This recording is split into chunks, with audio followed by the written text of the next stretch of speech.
compounding pharmacist that Robin writes about in her new book, What's Age Got to Do with It? Jim, you've been our pharmacist for what, 20-plus years? Oh, God. I mean, a long time. I remember when Robin was in her early 40s and she came to me and she said, oh my gosh, the boys are running from me half the month. Let's talk about this compounding pharmacy thing. Why not just get that in a pill and take it? Why have to grind it up and mix it up and put it together? Well, it's not commercially available. These hormones we're talking about, these bioidentical hormones, cannot be patented because they are naturally occurring in nature, in our bodies. Therefore, they require a compounding pharmacist to fill the prescription that the doctor... You're saying because they can't be patented, then no big drug company's going to make them. Exactly. Each patient requires a different prescription. So they have to be personalized for each patient. Okay, how do you find a compounding pharmacist? There is actually a website, iacprx.org, that you can have a compounding pharmacist referral line. iacprx.org. Right. All right, good. And we'll have a link to Jim Hernser as well. Okay, Natalie is an emergency room doctor who credits me with opening her eyes about seeing my experience with menopause on TV. I'm an emergency physician. I've been one for 14 years. About 5 months ago, I started having really severe hot flashes and night sweats, headaches, muscle aches. It simply became intolerable. So I called my OB/GYN and just asked him to write me a prescription for synthetic estrogen. I saw Robin on the Oprah Winfrey Show. I had never heard of bioidentical compounds. I learned a great deal. I did go on these bioidentical compounds, and for a brief period of time, I felt wonderful. For me personally, that treatment was not ultimately the best. I don't regret what I did. This experience has changed me as a physician. I wonder if there were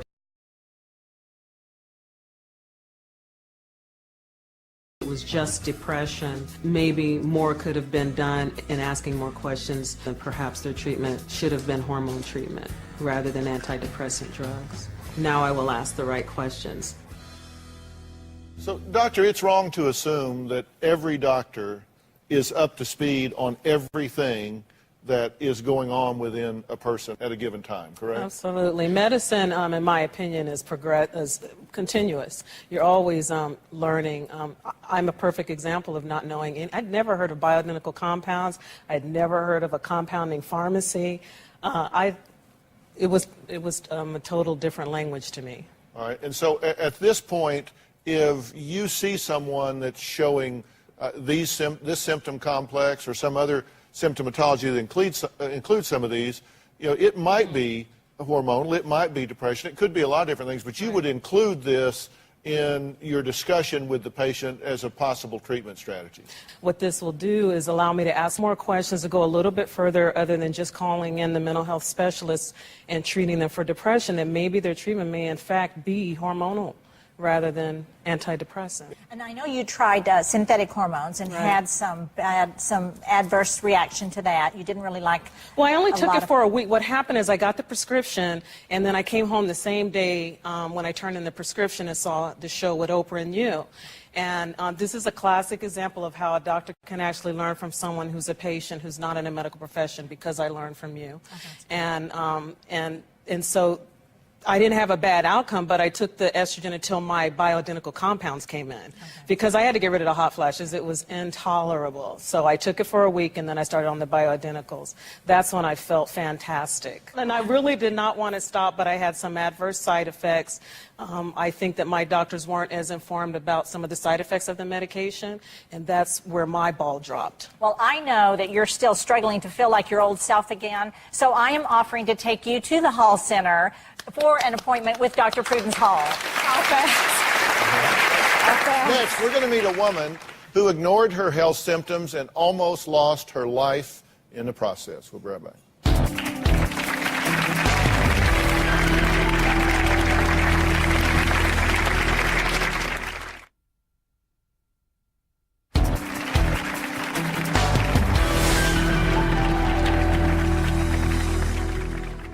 Becky, this is the Thyroflex. This machine will tell me if you should be on thyroid medication or not. Okay. The muscle I'm after comes around here and underneath here. So you're going to monitor the reflexes in that muscle? Yes. I'm just going to hit you a few times with this. That's a very strange sensation. We are 98.5% certain that you are hypothyroid.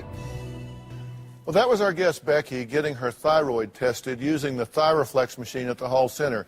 Now, this is just one way that you can get tested to see if you have low thyroid. Leslie says she was tired for over a year and never thought about testing her thyroid. It wasn't until she discovered a knot on the back of her neck that she was told she had thyroid cancer. I had 3 young kids and I was feeling very tired, so I went to the doctor and he ran some tests, which all came back fine. And he said, of course you're tired, you have 3 young kids. And then in about a year, I found a knot in my neck and I had to have it biopsied, and that showed up to be thyroid cancer. I had surgery where they removed my thyroid and 33 lymph nodes. What I hope women learn from me is to listen to your body. One thing that Robin talks about that I love is being your own advocate for your health. Well, Leslie, I'm glad you're here. Now, you talk about really relating to Robin saying to be a really active advocate for your own health. What would you have done different looking back? Well, I probably just would have been more persistent and insisted that I felt differently, because I think that was the thing. I had noticed a change, and I think anytime you feel a change that you should really pursue it. You said the blood test came back fine, and therefore you should be okay, but it was ultimately determined that you had 5 masses in your neck. They took out 33 lymph nodes, thyroid and 2 parathyroid, and out of the 33 lymph nodes, 17 were positive for cancer. But you've now been cancer-free for 8 years? 8 years. 8 years.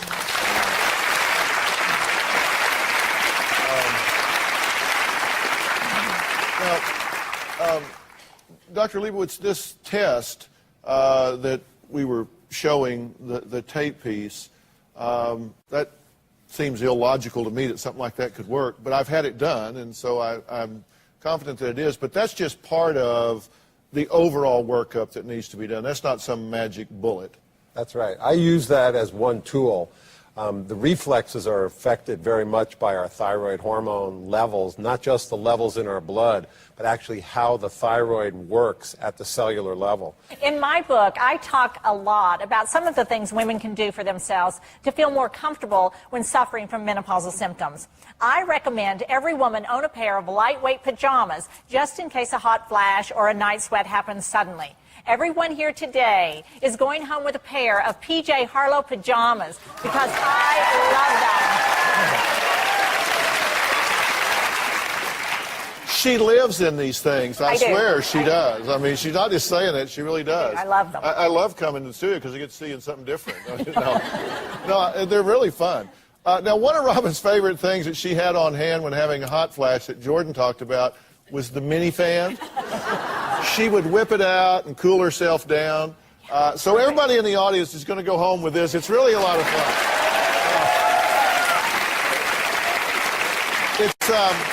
It's called the Cool It Personal Fan, and it's from Brookstone. And these things are really cool. I've been using it while I was up here. Y'all didn't know it. Feels good.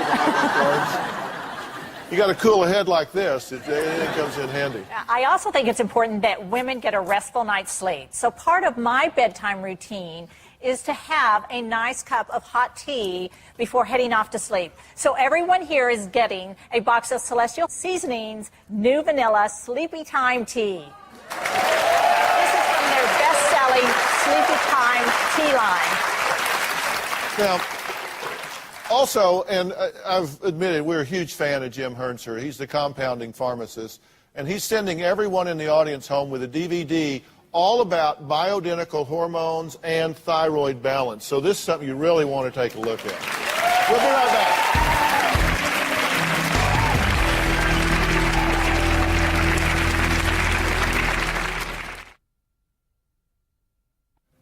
For more information about hormones and to see a list of symptoms of menopause like night sweats, emotional changes, problems with memory, weight fluctuations, those sort of things, go to drphil.com.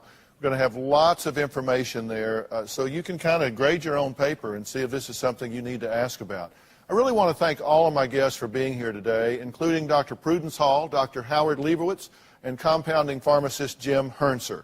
Also, everyone in the audience today is going home with a copy of Robin's new book, What's Age Got to Do With It.